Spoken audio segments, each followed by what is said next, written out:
Good morning, good afternoon, good evening, however you have found me. I'm just thankful that you are here today. Today we are on week 32, The Bountiful Garden, in our book, Queen of the Castle, 52 Weeks of Encouragement for the Uninspired, Domestically Challenged, or Just Plain Tired Homemaker by Lynn Bowen Walker. I don't know about you, but I feel like I finally have caught up on some sleep, which is really strange because I really did not sleep last night. I think I slept about 3 hours total.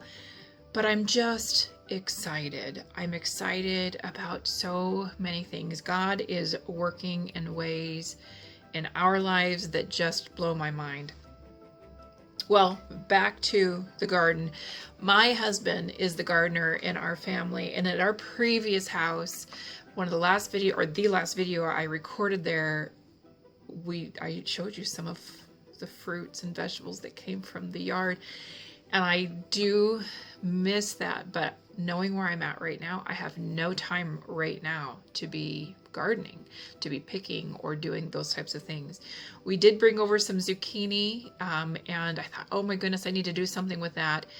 And that's how she starts this, which cracks me up. My husband refused to plant zucchini this year. I'm tired of our friends running and hiding whenever they see me coming with a brown paper bag. I'm tired of zucchini muffins, zucchini nut bread, zucchini pancakes. I'm tired of zucchini the size of baseball bats, he sighed heavily. No more zucchini. Well, we don't have that problem here. I have a tendency to go ahead and just shred the zucchini. So I don't make fresh zucchini bread all the time. We will during the season a little bit, but then I just pre-shred everything and put 2 cups in a Ziploc bag, date it, write what's in it, and stick it in the freezer. And the recipe I use is my grandmother's recipe that was passed on to my mother and I now use. And I use it for everything. I will substitute shredded apples, which the apples caramelize with the sugar and it just has a lovely, lovely flavor. And if I can find my recipe, because I'm still unpacking parts of the garage and I think that's where my recipe is. I think I know where that box is. I will make sure and add that to this video. It's a very simple recipe. I do not know where it came from. I don't know if my grandmother found it, through a book or what, but I just know it was grandma's recipe that she passed on to my mom and I have passed on to my children.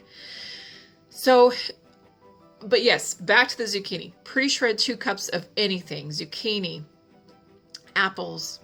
We had an Italian prune tree at the old house. I did it with the Italian prune tree. That was the most moist of all of them. It was amazing. Very simple, very simple. So my daughter had mentioned to me, someone mentioned to her something about a carrot zucchini, and I thought, that sounds like a fantastic idea. So we are going to make some carrot zucchini bread, which I'm very excited about doing. So haven't done it yet, but I did shred the 4 baseball bat size zucchinis and I bagged them and stuck them in the freezer. So we're good with that. Well, where we're at now, we currently don't have a garden. I will take you on a little tour of the yard. It is beautiful. It is very park-like and wonderful. And I'm praying that maybe next year, maybe, we'll be able to get a garden started in the front yard. But one of the things that's really great about living out here, we kind of live in the country. Now, we're still close enough to town that, we're not alienated from the entire world. But just driving towards town, it's berry picking everywhere. And that's exciting. But I also don't need any berries right now because my freezer's still full of berries. So I need to come up with some things. And my husband does take those things to work for smoothies. So that's a really great thing. If your family's really into healthy options and vegetable smoothies, you could put pretty much anything in those. One of the things I love to do with those little breads is I like to pick up the smaller aluminum pans, and I think I've got them at Dollar Tree before, and it's like 3 or 4 for $1, and we will make mini loaves like that. And that's kind of a nice thing to hand out to friends. Instead of giving them an entire loaf, you give them a smaller loaf. That way, if they don't like it or they've had 26 other loaves that year that they made themselves. You know, maybe. Okay. Another thing I want to talk about, she talks about tomatoes in here, and she does have a great tomato sauce and a killer salsa recipe in here. Awesome. We had so many tomato plants last year, and we don't eat them all fresh. What were we going to do? So one of the things I did, I have these fun cookbooks from Bear Wallow Books, and this one is specific to tomatoes. And they have one specific to pumpkin, and they have one specific to soups, and they have just a plethora of them. Really cool ones. There was a salsa, not a salsa. What was a spaghetti sauce? A spaghetti sauce recipe in there. There were a few. I tried 2 of them, and I tell you what, they were amazing. I love some of those older recipes, and whether you have an old, Betty Crocker recipe book or Bear Wallow books, they're taking historic recipes, and it's just really cool. Another one I really love is I have some old ones from Ireland. I love them. Just simple home cooking, and I just absolutely love it. But anyway, Bear Wallow Books has some great recipes as well, and they're, I think they're like $4.95, $5.95 a book usually, and you can find them on Amazon or eBay or lots of different places where it's used. But there's so many options out there. If you don't have cookbooks and you don't want to spend that money, that's fine too. We are in an age where the internet is at our fingertips, and we can do a search and find a bazillion different recipes for a bazillion different things. But it is so exciting to see the produce that you have put so much effort into, and it's just exciting.